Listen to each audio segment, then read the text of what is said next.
Kabajamtootaaf jaalatamtoota maatii Kaasuu Shoo akkam jirtu nageenyi keenya bakka jirtaniif lafa jirtanitti simbiraan ga'u isiniin jechuun jaaladha akkam isin nageenyi keessan badhaadha jireenyi oolmaa turtii hundi nagaadha miti nutis nagaadha galata rabbii waaqni ulfaatu isiniin jedha baga jiraattan baga yeroo isaa kanaaf nagaa waaqayyo isin jiraachise isiniin jedha akkam jirtu jajjabaattu baga jiraattan baga yeroo kana eeddan baduu kiyyaaf immoo dhiifama guddaa isin gaafachaa har'a immoo waan bareedaa waan isiniif tolu waan jireenya keessaniif yookaan immoo namoonni baay'een mana jireenyaa lafaa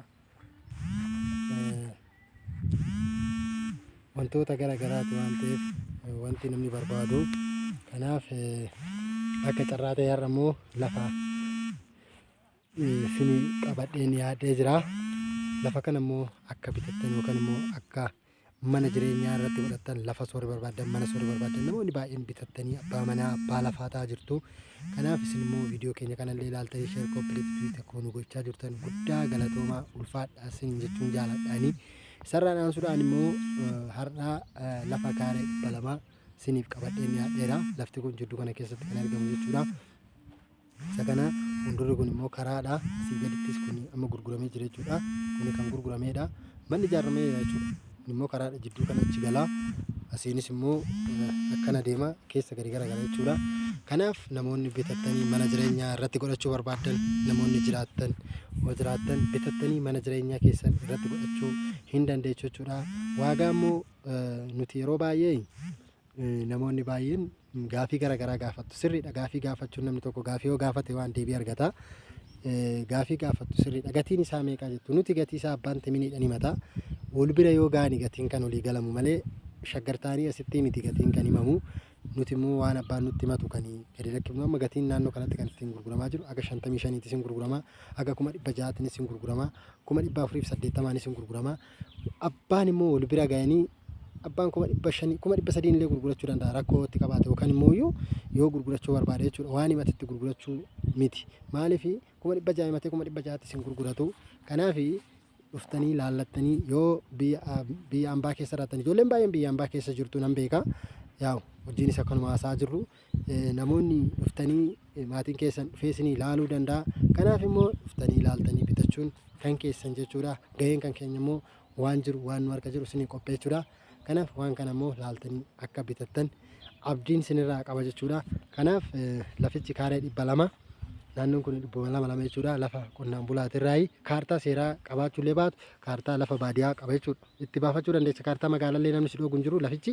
magaalaa jala galeera garuu kaartaa magaalaan kennamne bakkuma tokko walii galaa baafachuudhaaf namoonni kan taa'u kanaaf kana fakkaataa kaaree 200 jechuudha naannofti isaa immoo kunoo kanneen kan warra bitatee ijaarrate jechuudha kunniin amma mana xiqqaa irratti ijaarame malee kunis fakkeenyaaf amma kanneen keessa isaa namoonni naannoo kana jiran namoonni itti galanii jiru jechuudha kanaaf kaaree 200 namni bitachuu barbaadan yoo jiraattan gara keessattiinis bilbila koo hin qabdu waan ta'eef na dubbisuu hin dandeessanii kanaaf nuti waliin haasofna homaa rakkoon hin jiru lafa waldaattis yoo barbaadan akkasuma lafa kaaree 140 lafa seera qabeessaa kaartaa kan qabu waldaa jechuudha mataa ofiitti waldaan immoo namoonni baay'een gaafii gaafatu sirriidha gaafii keessan gaafachuu nus deebisuun immoo waan tokko qopheessitee gaafii namaa deebii deebisuun dirqama maaliif fakkeenyaaf immoo waldaan duraanii 2015 achitti waldaan ture waldaa nama 24 walitti kennamaa turedha. Waldaan ammaa immoo waldaa mataadhaan kaartaa mataadhaan kenna. Homaa baay'ee kan hunda yaaddoon hin jiru jechuudha. Kaartaa sana maqaa keetitti zorfachuu dandeessaati. Maallaqa yoo qabaatte erga lafa san bitatte maqaa keetitti kaartaa waajjira lafaa deemtee maqaa keetitti zorfattaa jechuudha. Kanaaf kanammoo kaartaa buukii namichaatirraa jijjiirrattaa san booda kaartaa baadiyaa itti baafattaa bakka aanaa isatti jirutti deemtee gandi ergasii xumureen booda gandi ergasii mirkaneesseen booda kaartaa mataa keetti baafattaa jechuudha kaartaa magaalaallee baafachuu dandeecha namni si dhuggu hin jiru garuu immoo kaartaan kan waliin bakkuma tokko doo bahee inni bareeda tura jechuudha kanaaf namoonni bitachuu barbaadan gara keessatti na dubbisuu dandeessu lafoonni baay'eetu jiru jechuudha naannoo kana namoonni akka carraa taatanii gina kunniinis fakkeenyaaf amma bitataniituma jechuudha kan irratti ijaaranii kun amma karaa fuuldurri kun meetira 9 kanaaf immoo karaa fuuldura meetira 9 kun gaafa wanti jedhe baay'ee intini jechaa deema jechuudha kanaaf kana fakkaataa jechuudha kanaaf kunis amma biteetuma kunis biteetuma na kana fakkaataa naannofti immoo naannoo aarduu yookaan ganda 12 walitti aanee jechuudha ganda 12 jala yaa'u kaartaa magaalaa waan hin qabne malee ganda 12 jala jira jechuudha Aspaaltiinis asiin dhiyoodha. Mannaaraanis asitti kan hojjetamaa jirudha. Kanaaf bitattanii mana jireenyaa keessan irratti godhachuun hin dandeechaniin affeerraa kooti. Kanaaf lafichi kana kaaree 200 jechuudha. Gaafa mooyyuu laficha walaaltan arduu namni wallaal hin jiru. Arduu naannoo giddibii san namni wallaal hin jiru. Kanaaf bitattanii mana jireenyaa keessan irratti godhachuun affeerraa kan kooti. Kanaaf viidiyoo keenya kana immoo laaltanii sheer kompiiliit biitii gochuu keessanii kabajaadhanis hin gaafadhaa. Baduu kiyyaaf immoo dhiifama. Yaa viidiyoo isinii qopheessuun kiyyaan oolu garuu yeroo baay'ee sagaleedhaan hin dubbadhu. Maaliif yookaan namoonni bira jira yookaan immoo waan tokko hin deema waan ta'eef